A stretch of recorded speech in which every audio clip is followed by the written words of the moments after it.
informasi yang ditunggu-tunggu, mulai dari beasiswa, peluang usaha, ekspor-impor, dan juga info lowongan pekerjaan. Dan ditambah lagi nih, prestasi Indonesia di New Zealand yang membanggakan di mata dunia. Hai guys, balik lagi nih. Kita lanjutin ya obrolan kita bersama dengan Bapak Tantowi Yahya, selaku Duta Besar Republik Indonesia di New Zealand. Selamat datang di channel saya. Yang belum subscribe, subscribe dulu dong, biar tambah semangat. Untuk pertanyaan selanjutnya nih Pak. Aduh, bener Pak, dirapihin dulu.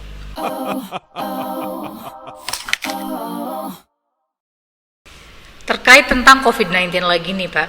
Berhubung saat ini kan masih heboh-hebohnya mengenai informasi COVID-19 ya di beberapa negara. Kalau saat ini di New Zealand bagaimana nih kondisi di sana Pak? Apakah sudah diperbolehkan untuk warga negara asing yang pengen berlibur ke New Zealand? Belum. Jadi banyak sekali pertanyaan seperti ini, tapi jawaban kami ya belum memuaskan. Karena dari pemerintah Selandia Baru sendiri belum ada indikasi mereka akan membuka perbatasannya dengan banyak negara, termasuk dengan Indonesia. Dengan negara yang mereka anggap aman pun, yaitu Australia, itu masih mundur maju. Mau buka ketika di sana ada case, batal. Ya, mau buka di sini ada case, Australianya batal. Nah, dengan negara-negara Pasifik, negara-negara kepulauan itu yang saya bisa sebut COVID-free. Jadi hampir semua negara-negara Pasifik itu nggak ada kasus COVID di situ. Itu pun Selandia Baru masih ragu untuk membuka diri. Apalagi dengan negara-negara yang kasusnya masih marak seperti negara-negara ASEAN dan Indonesia. Jadi saya bisa katakan di sini beritanya masih belum bagus, baik untuk wisatawan maupun untuk para pelajar. Perbatasan Selandia Baru hanya terbuka untuk diplomat, warga negara Selandia Baru, dan permanent resident yang ingin pulang kampung, atau tenaga kerja dengan kemampuan khusus yang mereka tidak punya di sini. Dan ada wacana juga untuk dibuka keran bagi mahasiswa PhD ya, bagi mahasiswa S3 yang akan menyelesaikan studi mereka.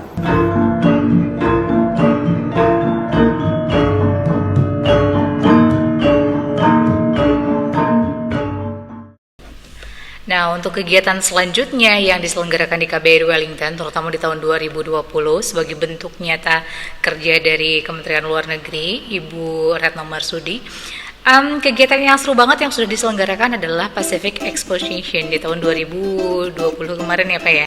Dan dengar kabar nih, dengar bocoran, kegiatan ini banyak yang suka, itu jadi booming banget nih, menjadi mendunia nih Pak gitu. Dan ada beberapa diantaranya yang menanyakan kembali bagaimana kegiatan selanjutnya.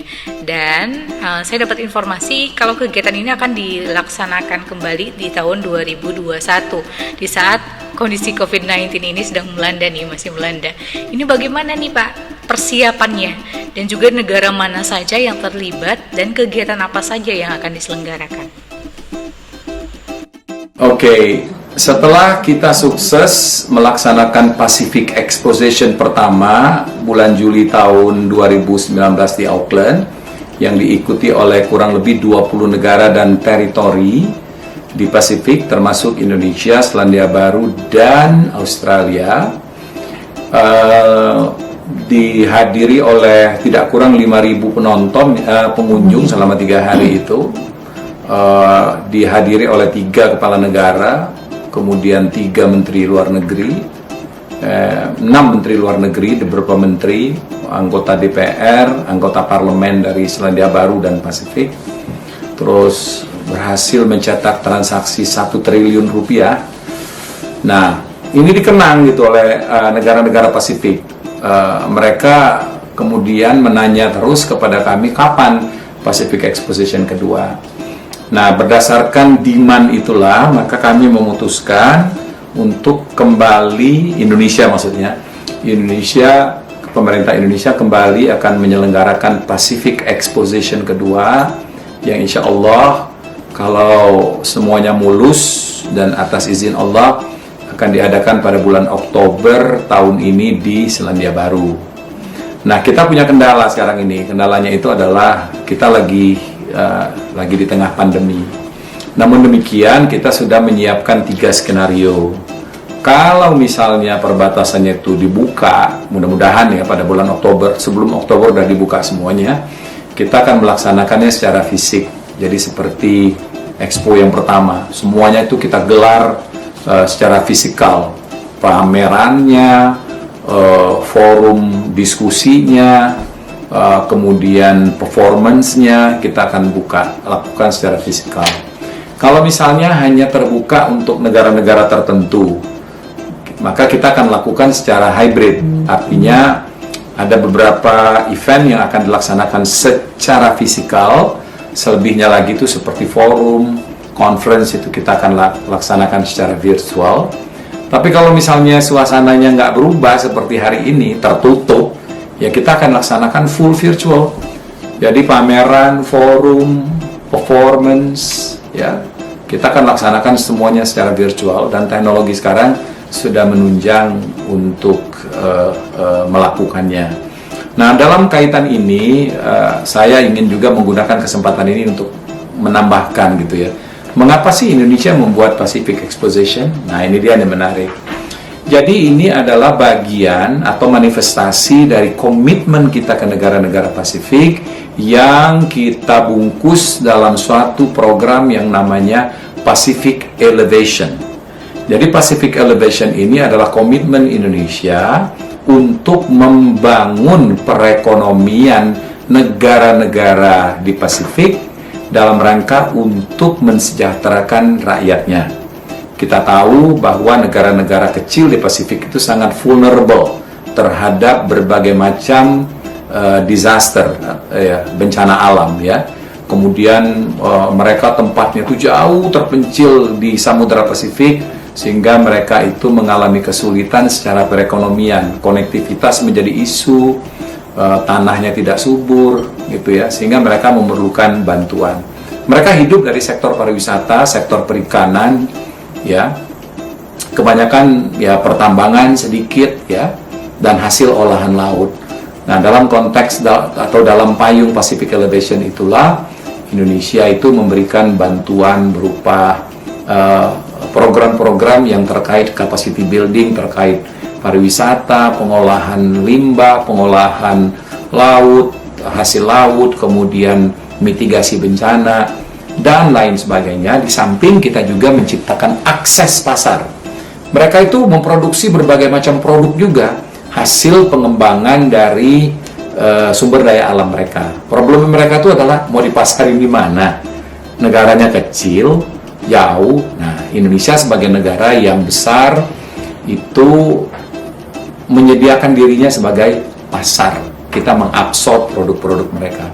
Pertanyaan besarnya lagi, mengapa sampai Indonesia melakukan ini? Karena kita adalah bagian dari Pasifik. Indonesia itu adalah Pasifik. Itu yang banyak kita tidak sadari. 5 provinsi kita di bagian timur itu adalah Pasifik. Iya lokasinya, iya rasnya.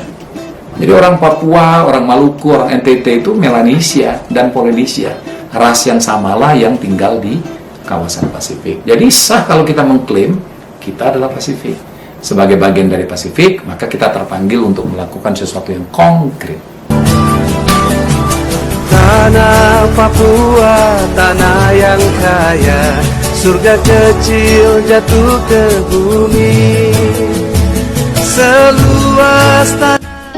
Seperti yang tadi kita ketahui bersama, tadi Bapak sudah menyinggung juga bahwa saat ini kondisi New Zealand belum dibuka untuk yang belajar ya, terutama untuk yang studi, hanya untuk PhD aja. Jadi buat teman-teman yang ingin melanjutkan studi kayaknya belum diperbolehkan untuk ke sana juga kalau untuk S1 nih. Dan untuk selanjutnya nih Pak, mungkin diantaranya ada teman-teman yang nunggu-nunggu juga, terutama beasiswa yang dikeluarkan oleh pemerintah New Zealand sendiri atau mungkin pemerintah Indonesia juga. Itu dapat kita buka halaman resminya di mana nih informasi tersebut, Pak? Ada 3 jalur untuk mendapatkan beasiswa. Pertama, beasiswa yang disediakan oleh pemerintah Indonesia dan itu dimanage oleh Kementerian Keuangan, yaitu beasiswa LPDP. Ya. Kemudian ada juga beasiswa yang berasal dari pemerintah Selandia Baru, yaitu satu program yang namanya NZ-AIDS. Kedua program ini untuk sementara ini itu adalah untuk S2 dan S3. Jadi belum ada yang untuk S1 atau undergraduate. Semuanya buat master dan PhD. Nah, namun ada jalur ketiga. Jalur ketiga itu adalah jalur yang pertama diberikan oleh provinsi. Dalam hal ini Provinsi Papua dan Papua Barat.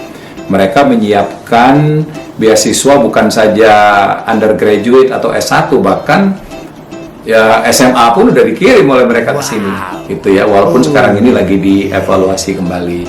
Ya karena ini dana Otsus, maka hanya diperuntukkan bagi anak-anak Papua dan Papua Barat. Nah, jalur yang lain lagi dalam konteks yang ketiga ini adalah beasiswa yang diberikan secara individu oleh beberapa perguruan tinggi di Indonesia. Jadi ada beberapa itu kebalik ya, itu adalah buat orang sini yang ke situ. Ya, tapi kalau dari kita dari Indonesia ke New Zealand ya lewat 3 jalur itu. Terakhir ada lagi jalur orang tua sendiri.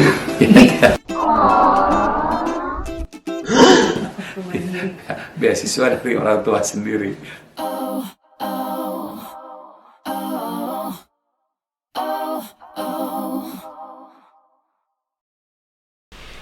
Sedikit ya Pak, saya penasaran juga tentang ekspor impor, mumpung masih ada waktu ya.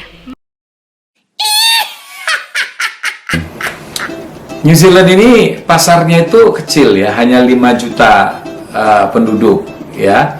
Tapi kalau misalnya kita gabungkan dengan negara-negara Pasifik lainnya, maka kita dapat angka tambahan sekitar ya 5 juta lagi lah katakanlah. Jadi ada 10 juta. Nah, pasar kecil ini belum begitu ditoleh oleh pelaku ekonomi di Indonesia karena mereka lebih melihat Australia, mereka lebih melihat ya negara-negara besar lainnya gitu. Sehingga Selandia Baru itu masih belum begitu menarik ya. Pertama, pasarnya kecil dan jauh. Ngapain repot gitu ya. Pasar besar banyak. Nah, ini yang agak bikin saya prihatin gitu. Karena begini, kehadiran dari produk di satu negara itu secara signifikan dan secara langsung membantu awareness masyarakat setempat terhadap satu negara. Kalau produknya nggak ada, gimana masyarakat setempat akan tahu mengenai negara itu? Untung kita ini ada Indomie, ada Kopiko, ada apalagi tuh sambal ABC, sambal Belibis gitu ya. Itu yang disenangi oleh masyarakat Selandia Baru dan Pasifik ketika mereka lihat itu, oh made in Indonesia gitu ya. Nah, jadi saya selalu menghimbau untuk para pelaku usaha di Indonesia itu untuk tidak hanya melihat value-nya saja, tidak hanya melihat amount-nya saja, tapi juga melihat ada manfaat penting lainnya yang kita dapatkan apabila kita menghadirkan produk kita di sini, yaitu awareness Indonesia di masyarakat di sini. Trade value kita sampai dengan sekarang ini sekitar 2,8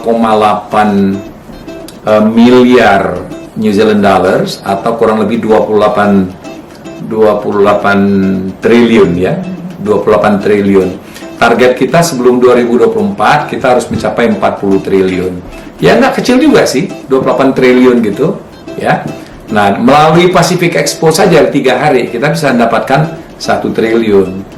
Ya, itulah indikasi pasar di sini yang cukup lukratif ya, yang apabila kita manfaatkan dengan baik. Indonesia banyak mengekspor komoditas seperti kopi, biji coklat, ya, kemudian ampas kelapa sawit. Ada juga beberapa produk jadi gitu ya, seperti makanan jadi gitu ya. Tapi value-nya itu kecil gitu. Yang saya inginkan itu adalah kita jangan lagi bermain di komoditas, tapi kita bermain di produk industri. Nah, itu value-nya memang dari segi volumenya mungkin nggak besar ya, tapi value-nya tinggi. Misalnya Trapo tuh. Trapo yang keluaran dari Bogor itu yang menyalakan listrik di pertanian-pertanian di Selandia Baru ini. Oh, sekali ekspor itu 400 juta New Zealand dollars, yang kayak begitu-begituan tuh. Nah, New Zealand ini adalah pasar empuk untuk produk-produk yang berteknologi tinggi, ya. Misalnya produk-produk maritim, produk-produk pertanian, mesin-mesin pertanian. Nah, saya ingin tuh satu waktu Indonesia tuh dapat lebih banyak mengekspor produk-produk dengan teknologi tinggi ke sini. Pada saat itulah trade kita akan surplus. Sekarang ini oke sih, kita nggak defisit banget. Tahun 2019 yang lalu untuk pertama kalinya itu neraca perdagangan kita plus.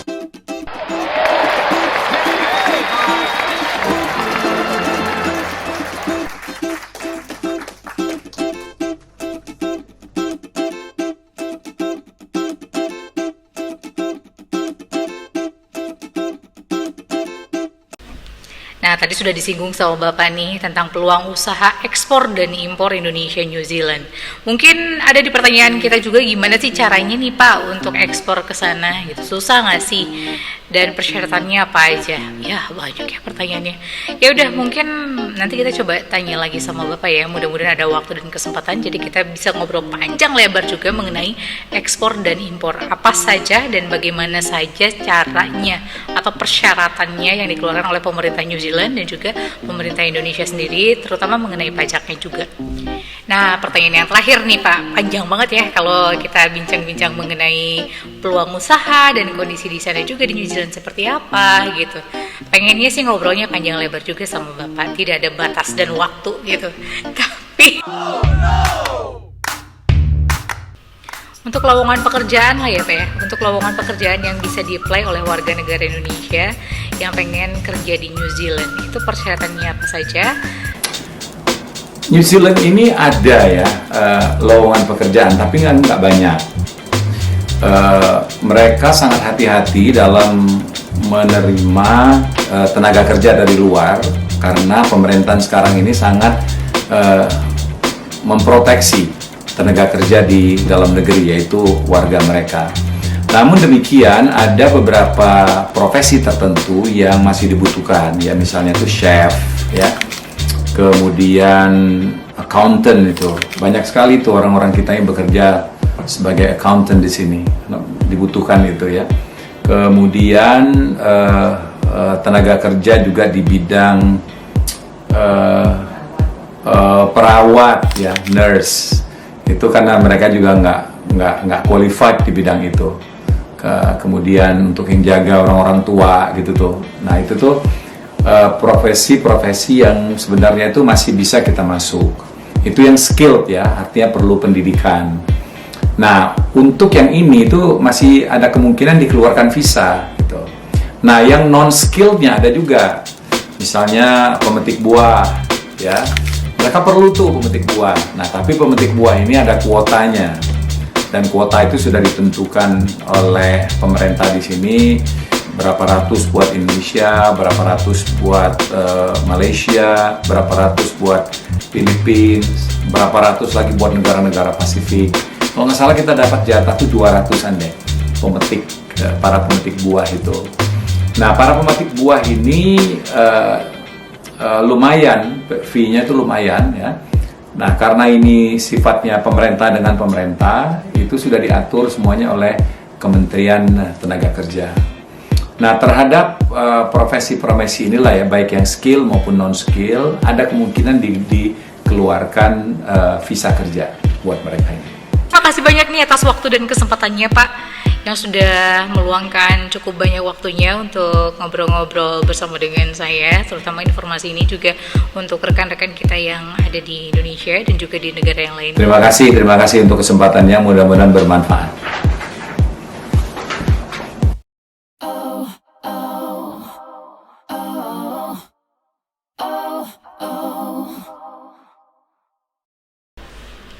Nah, teman-teman, demikian tadi nih obrolan saya bersama dengan Pak Tantowi Yahya. Jadi buat teman-teman yang pengen dapat informasi mengenai keadaan di New Zealand atau saudara-saudara kita yang berada di sana juga, tadi kita sudah ngobrol panjang lebar juga ya. Tonton lagi aja, tonton ulang. Sudah dicatat kan?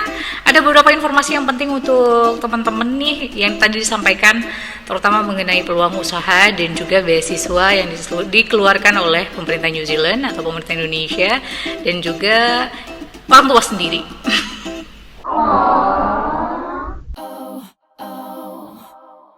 Demikian informasi yang disampaikan langsung oleh Bapak Tantowi Yahya selaku Duta Besar Republik Indonesia di New Zealand.